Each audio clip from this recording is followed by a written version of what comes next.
Por que você está pensando em desistir?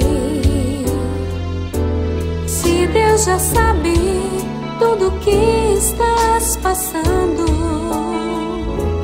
Não há muralhas que Deus não possa destruir. Teu Deus é grande e por ti está velando.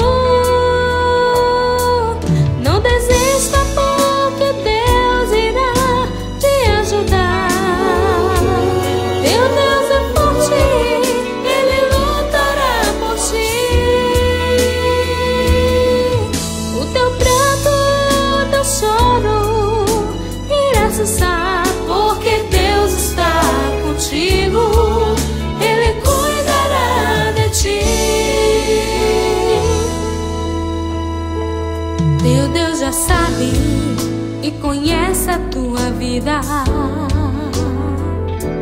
De todas as lutas Ele vai te socorrer. Mas não desista, levante a sua cabeça. O teu Deus está contigo.